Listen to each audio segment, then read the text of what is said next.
اعوذ باللہ من الشیطان الرجیم بسم اللہ الرحمن الرحیم الحمد للہ رب العالمین الصلاة والسلام علی رسول النبی الکریم۔ آج ہم اس موضوع پر بات کریں گے کہ سیرت النبی صلی اللہ علیہ وآلہ وسلم اور صحت، یہ دونوں آپس میں کس طرح ایک دوسرے سے جڑے ہوئے ہیں۔ تو جناب یہ ضروری ہے کہ سب سے پہلے ہم، کیونکہ سیرت النبی صلی اللہ علیہ وسلم کے حوالے سے صحت پر بات کر رہے ہیں، تو ہم یہ دیکھیں کہ صحت کیا ہے۔ تو ورلڈ ہیلتھ آرگنائزیشن صحت کو ڈیفائن کرتی ہے کہ جناب it is a state of complete physical, mental and social well being. کچھ نقاد اس کے اوپر ایک اور چیز کا اضافہ کرتے آئے ہیں اور کرنا چاہتے ہیں اور کرتے رہے ہیں، وہ ہے اسپریچول ویل بینگ۔ یعنی کہ صحت جو ہے وہ چار چیزوں کا مجموعہ سمجھ سکتے ہیں آپ، کہ آپ فزیکلی ٹھیک ہو، یعنی آپ جسمانی طور پر ٹھیک ہوں، آپ ذہنی طور پر ٹھیک ہوں، آپ کے ارد گرد کے جو لوگوں سے تعلقات ہیں وہ ٹھیک ہوں، آپ ان کے ساتھ اپنے معاملات کو چلانے کی صلاحیت رکھتے ہوں، اور ساتھ ہی آپ روحانی طور پر بھی ٹھیک ہوں۔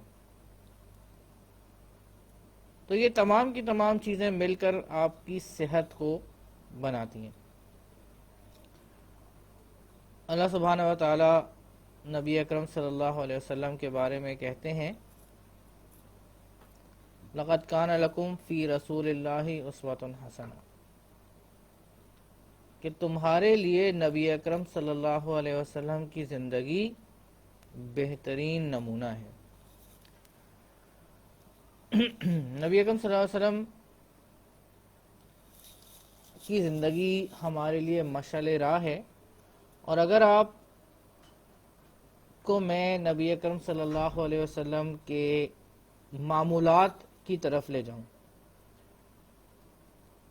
کہ اللہ کے نبی صلی اللہ علیہ وسلم کس طریقے سے اپنا پورا دن گزارا کرتے تھے، تو اس میں بہت سی ایسی باتیں ہیں جس کا تعلق آپ کی فزیکل ویل بینگ سے ہے، آپ کی مینٹل ویل بینگ سے ہے، آپ کی سوشل ویل بینگ سے ہے، آپ کی اسپریچول ویل بینگ سے ہے۔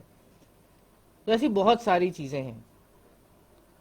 اگر ہم نبی اکرم صلی اللہ علیہ وسلم کی سونے کے حال سے بات شروع کریں تو نبی اکرم صلی اللہ علیہ وسلم عشاء کے بعد جلدی سو جایا کرتے تھے، اور اس کے بعد رات گزر جانے کے کچھ وقت کے بعد اٹھ جاتے تھے، اور اس کے بعد نماز میں مشغول ہو جاتے تھے، تہجد کی نماز پڑھا کرتے تھے۔ تو آپ مختلف لوگوں کو سنیں گے، وہ آپ کو کہیں گے کہ جناب دن کے 4 بجے کا جو وقت ہوتا ہے، جو صبح 4 بجے کا وقت ہوتا ہے، وہ ایک بڑا ہی زبردست مبارک وقت ہوتا ہے، اور اس وقت کائنات میں کچھ ایسی قوتیں سرگرم ہوتی ہیں کہ جس سے آپ کو بہت زیادہ طمانینت حاصل ہوتی ہے۔ تو تہجد کا نبی اکرم صلی اللہ علیہ وسلم کا معمول تھا، ہمیں چاہیے کہ ہم کچھ تو کریں اس وقت اٹھ کے، 10 منٹ 2 رکعت نماز پڑھ لیں، 2 رکعت نماز نہیں پڑھ سکتے، آنکھ کھلتی ہے دعا مانگ لیں، تسبیح پڑھ لیں، جتنا بھی ہو سکے کچھ تو اس وقت کا حق ادا کریں۔ اس سے آپ کو ذہنی سکون بھی ملے گا، اس سے آپ کو اللہ تعالیٰ کے ساتھ ایک اٹیچمنٹ بھی میسر ہوگی، اور آپ اپنی باتیں اللہ تعالیٰ کے ساتھ کہہ سکیں گے، ایک روحانی سکون آپ کو میسر آئے گا۔ اچھا جناب، ایک بڑے مشہور رائٹر صاحب ہیں جن کا نام ہے رابن شرما، انہوں نے کتاب لکھی 5 AM کلب۔ تو وہ یہ کہتے ہیں کہ جتنے دنیا میں کامیاب لوگ ہیں وہ صبح سویرے اٹھتے ہیں 5 بجے۔ تو جناب یہ بات تو ہم تو پہلے ہی 5 AM کلب کے ممبر ہیں، بلکہ اگر آپ تہجد گزار ہیں تو آپ تو اس سے بھی پہلے اٹھنے والے ہیں، تو آپ تو ماشاءاللہ ایلیٹ کلب کے ممبر ہیں کہ جناب وہ ایک صبح سویرے سے بھی پہلے، سورج نکلنے سے بھی پہلے بندہ مصلی پہ ہوتا ہے، یا اپنے بستر پر ہی بیٹھے بیٹھے کوئی دعا پڑھ لیں، کچھ بھی کر لیں، اللہ کو یاد کر لیں، اللہ سے باتیں کر لیں، تو آپ بھی صبح سویرے اٹھنے والوں میں شامل ہو سکتے ہیں۔ تو یہ آپ کو ذہنی سکون بھی دے گا، آپ کو روحانی طمانینت بھی دے گا، آپ کو فوکس عطا کرے گا، جس کے بعد انسان اپنے سارے دن کے کام شروع کرتا ہے۔ تو نبی اکرم صلی اللہ علیہ وسلم کا معمول تھا تہجد کی نماز نبی اکرم صلی اللہ علیہ وسلم ریگولر پڑھا کرتے تھے۔ ہم پر تو الحمدللہ جو ہے وہ فرض نہیں ہے، لیکن اس کے باوجود بہت سارے حضرات ایسے ہیں، بہت ساری خواتین ایسی ہیں جو اس کو پڑھتے ہیں اور اس کا معمول رکھتے ہیں اور اس کا حق ادا کرتے ہیں کسی حد تک۔ اچھا جی، اس کے بعد جو سارے دن کے معاملات ہیں، اگر آپ نبی اکرم صلی اللہ علیہ وسلم کے سارے دن کے معاملات دیکھیں تو اس میں آپ کو دو چیزیں بڑی کثرت سے نظر آئیں گی، ایک ہے دعا اور دوسری ہے شکر۔ اٹھنے سے لے کے سونے تک ہر چیز کی دعا نبی اکرم صلی اللہ علیہ وسلم نے ہمیں بتائی ہے۔ آپ نے سونا کیسے ہے، آپ نے کون سی دعا پڑھنی ہے اٹھنے کے بعد، آپ نے وضو کے لیے کیا پڑھنا ہے، آپ نے نماز کس طرح پڑھنی ہے، اس کے بعد آپ نے دعا کیسے مانگنی ہے، اس کے بعد آپ نے کھانا کھانا ہے تو اس کی دعا کیسے ہے، بیت الخلاء استعمال کرنا ہے تو اس کی دعا کیسے ہے، ہاتھ دھونے ہیں تو اس کی دعا کیسے ہے، دودھ پینا ہے تو اس کی دعا کیسے ہے، ہر چیز کی دعا، یعنی اللہ تعالیٰ کے ساتھ مسلسل ایک شکر اور ایک ایک دعا کا معاملہ مسلسل موجود ہے۔ دعا کرنے سے کیا ہوتا ہے، انسان اپنے آپ کو اللہ تعالیٰ کے ساتھ اٹیچ محسوس کرتا ہے، وہ یہ محسوس کرتا ہے کہ میرے رب کا ہاتھ میرے اوپر ہے، وہ ایک تعلق بنتا ہے اللہ کے ساتھ اگر آپ ہر چیز میں اللہ تعالیٰ سے دعا مانگتے رہیں گے۔ اور شکر کے بارے میں تو اللہ تعالیٰ نے کہا ہے کہ بھائی کہ اگر تم شکر کرو گے تو میں تمہیں اور زیادہ دوں گا۔ تو جو نعمت اللہ تعالیٰ کی میسر آتی جائے اس کا شکر ساتھ میں ادا کرتے چلے جائیں، آپ کو اس سے بھی ذہنی سکون ملے گا، روحانی سکون ملے گا، آپ کی مینٹل ہیلتھ بھی اچھی ہوگی، آپ کی اسپریچول ہیلتھ بھی اچھی ہوگی۔ صبح جلدی اٹھیں گے، اپنی جگہ سے موو کریں گے، تھوڑی سی ہلکی پھلکی ایکسرسائز کر لیں تو آپ کی فزیکل ہیلتھ کو بھی انشاءاللہ فائدہ ہو جائے گا۔ جب اٹھیں گے تو دن میں آپ کو برکت محسوس ہوگی تو آپ کو وقت ملے گا۔ جو 11 بجے تک دن میں پڑا سوتا رہے اس کو وقت کہاں ملے گا دن میں پھر۔ اچھا جی، اس کے بعد تھوڑا آگے چلتے ہیں، باقی کے معاملات آتے ہیں، کھانے پینے کے معاملات۔ تو کھانے پینے میں نبی اکرم صلی اللہ علیہ وسلم کی تعلیمات یہ ہیں کہ آپ اگر کھانا کھا رہے ہیں جیسے، تو آپ ایک حصہ خالی رکھ کر کھائیں۔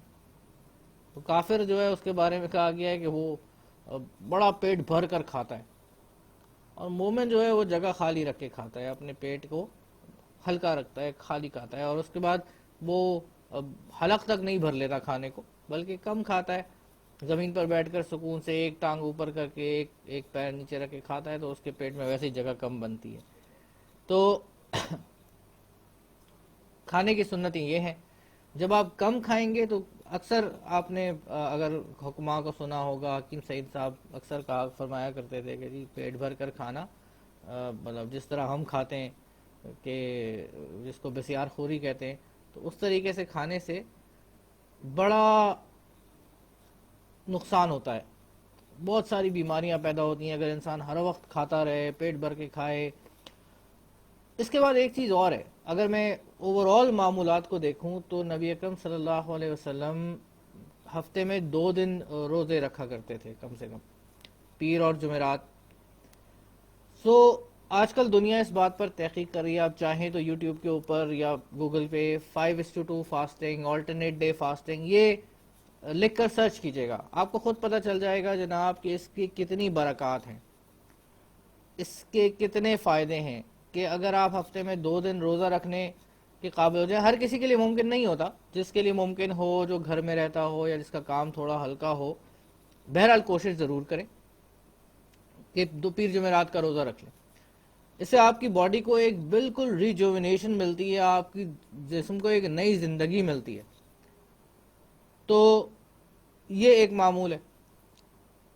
تو اگر آپ سارے دن کے معمولات کا حساب لگائیں تو ایک شمائل کے اندر ایک حدیث ہے حضرت حسن رضی اللہ تعالیٰ عنہ اور حضرت حسین رضی اللہ تعالیٰ عنہ کے حوالے سے، کہ انہوں نے حضرات نے جو ہے نبی اکرم صلی اللہ علیہ وسلم کے معمولات جو ہے مختلف لوگوں سے معلوم فرمائے کہ وہ کس طرح کی زندگی گزارا کرتے تھے. تو بڑی طویل سی حدیث ہے اور اس کے اندر حضرت علی رضی اللہ تعالیٰ عنہ فرماتے ہیں کہ نبی اکرم صلی اللہ علیہ وسلم نے اپنی معمول کو گھر کے وقت کو 3 حصوں میں تقسیم کر رکھا تھا. ایک حصہ گھر والوں کے لیے، ایک حصہ عبادت کے لیے اور ایک حصہ اپنے لیے.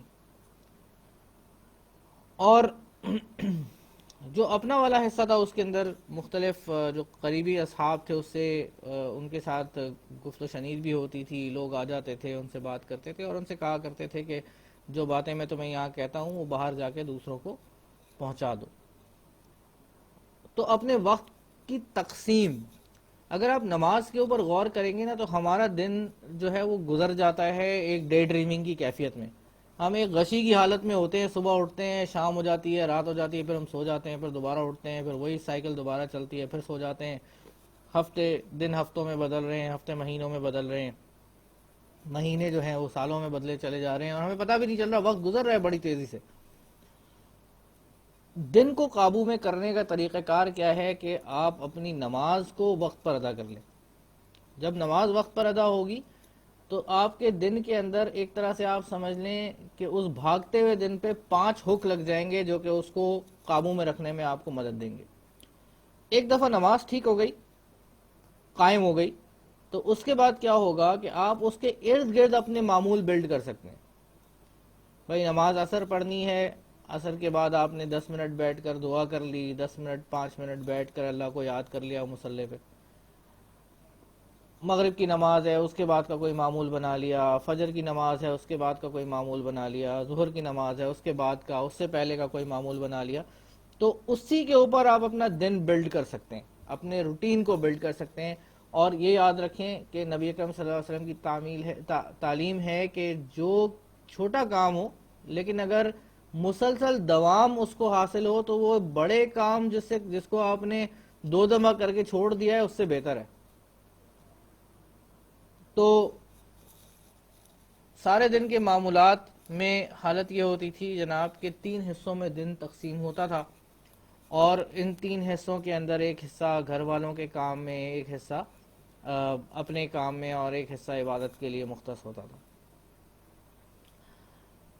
جو آپ صلی اللہ علیہ وسلم کی مجلس ہے اس سے ہمیں بہت زیادہ گائیڈنس ملتی ہے، رہنمائی ملتی ہے ہماری سوشل لائف کے لیے. اسلام ایک ایسا دین ہے جس نے سوشل لائف کو بہت زیادہ اہمیت دی ہے.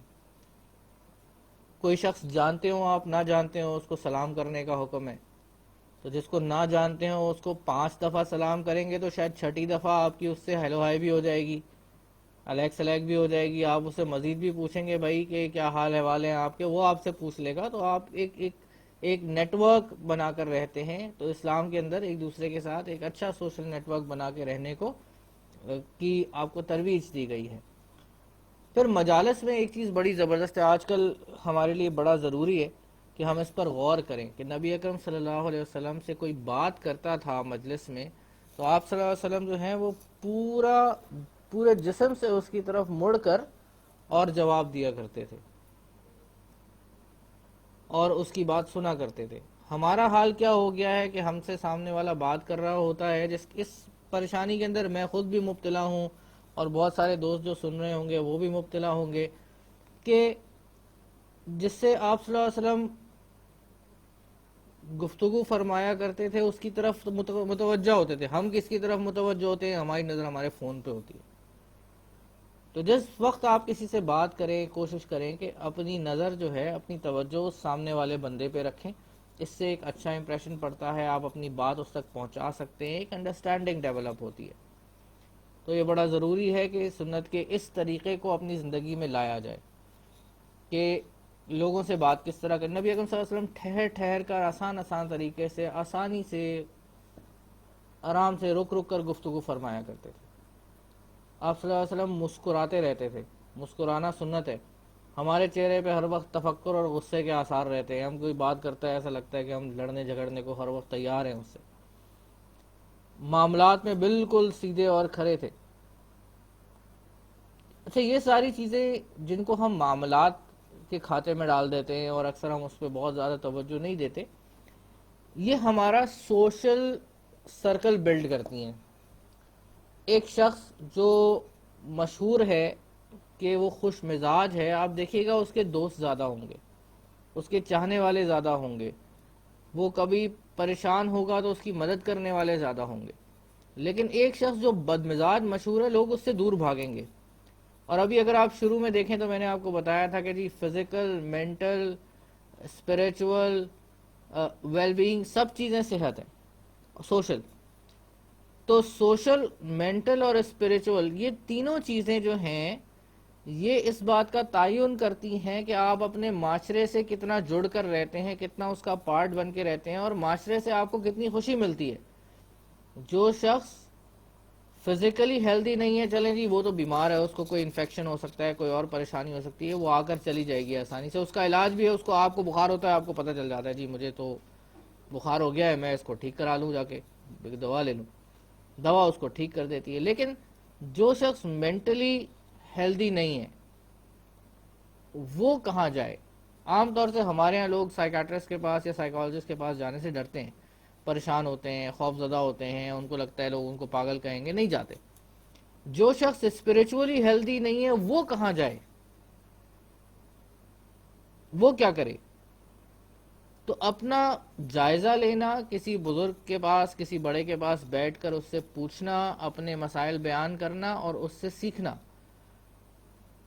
اور اپنی یہ کمی کوتاہی، پریشانی، بیماری دور کرنے کی کوشش کرنا. اب اگر ہم، بہت ساری ایسی بیماریاں ہیں، حسد ہے، بغض ہے، کینہ ہے، چغلی ہے، غیبت ہے، یہ ساری وہ روحانی بیماریاں ہیں جو انسان کو لگ جاتی ہیں،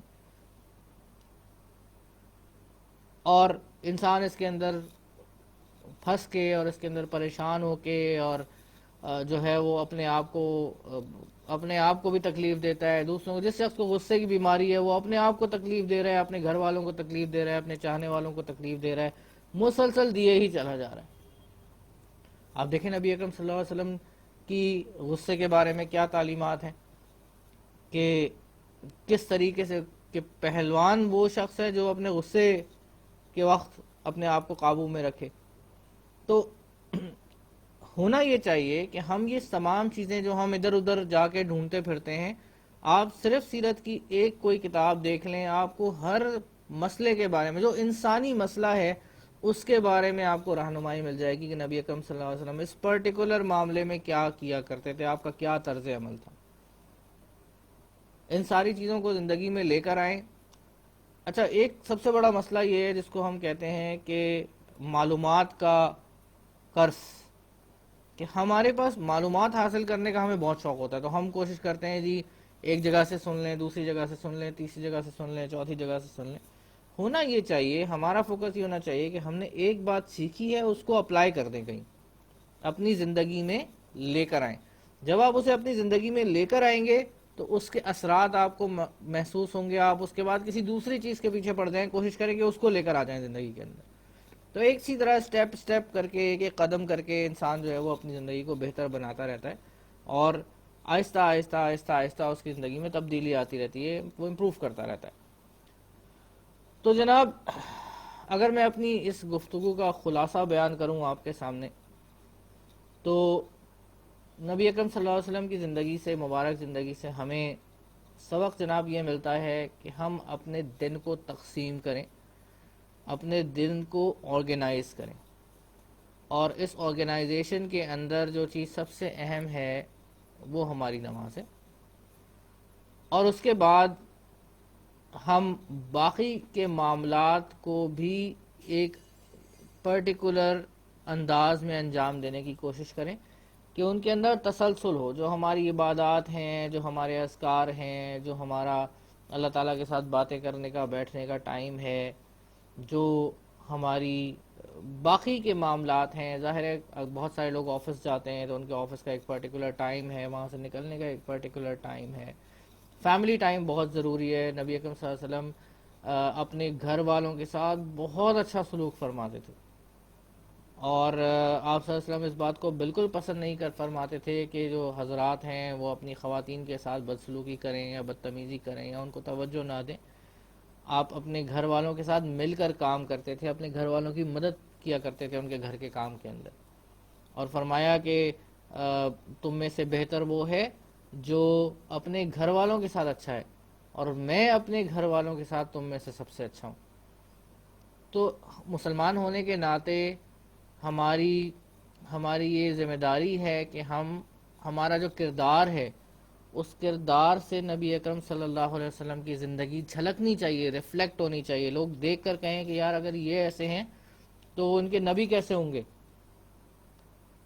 جنہوں نے ان کو یہ سکھایا ہے، زندگی جینے کا سلیقہ سکھایا ہے، ان کی زندگی مبارک کیسی ہوگی، ان کی شخصیت کیسی ہوگی. تو گفتار میں نرمی، کردار میں نرمی. اگر آپ نبی اکرم صلی اللہ علیہ وسلم کی گفتگو دیکھیں تو گفتگو کے اندر آپ کو کوئی سخت باتیں نہیں ملیں گی، آپ کو فحش گوئی نہیں ملے گی. یہ حدیث ہے باقاعدہ کہ آپ صلی اللہ علیہ وسلم جو ہے وہ فحش گو نہیں تھے. آپ بہت خیال سے، رکھ رکھاؤ کے ساتھ لوگوں سے بات کیا کرتے تھے. اور ہم ذرا اپنا طرز تکلم دیکھیں کہ ہم کس طریقے سے لوگوں سے گفتگو کرتے ہیں. تو بات یہ ہو رہی تھی کہ اگر ہم اپنے دن کو آرگنائز کریں اور اس کے اندر وہ تمام ضروری چیزیں ڈال دیں جن چیزوں کی ہمیں زندگی گزارنے کے لیے ضرورت ہوتی ہے. اپنے کھانے کو سیرت کے مطابق کریں، اپنے پینے کو سیرت کے مطابق کریں. جس طرح پانی پینے کے لیے حکم ہے کہ جناب آپ 3 سانس کے اندر پانی پئیں، آپ کم کھائیں، آپ اپنی نیند پوری لیں، جلدی سو جائیں، رات کو دیر تک بلا وجہ میں جاگتے نہ رہیں، اس کے بعد جلدی اٹھ جائیں. تو یہ تمام کی تمام چیزیں آپ دیکھیے گا اگر آپ کی زندگی میں آ جاتی ہیں تو اس زندگی سے نہ صرف آپ کی فزیکل ہیلتھ امپروو ہوتی ہے، آپ کی مینٹل ہیلتھ بھی امپروو ہوگی، آپ کی اسپریچول ہیلتھ بھی امپروو ہوگی. اور اسلام کا جو سوشل سرکل بنانے کا نظام ہے، سلام کو رواج دینا، ایک دوسرے کو تحفے تحائف دینا، ایک دوسرے کی بات کو غور سے سننا. آپ صرف لوگوں کی بات سننا شروع کر دیں، آپ دیکھیے گا کہ آپ کی دوستیاں کتنی بڑھ جائیں گی، کتنی امپروو ہو جائیں گی آپ کی ریلیشن شپس. تو یہ تمام چیزیں اگر آپ زندگی میں اپلائی کر دیں تو آپ کی زندگی بدل سکتی ہے، بہت بہتر ہو سکتی ہے، سنت کے مطابق ہو سکتی ہے. اور اللہ تعالیٰ سے ہمیں دعا کرنی چاہیے کہ اللہ تعالیٰ ہمیں اس زندگی کو سنت کے مطابق گزارنے کی، نبی اکرم صلی اللہ علیہ وسلم کی مبارک سنتوں کو اپنی زندگی میں لانے کی توفیق عطا فرمائے. وآخر دعوانا ان الحمد للہ رب العالمین. الصلاۃ والسلام علی رسول النبی الکریم.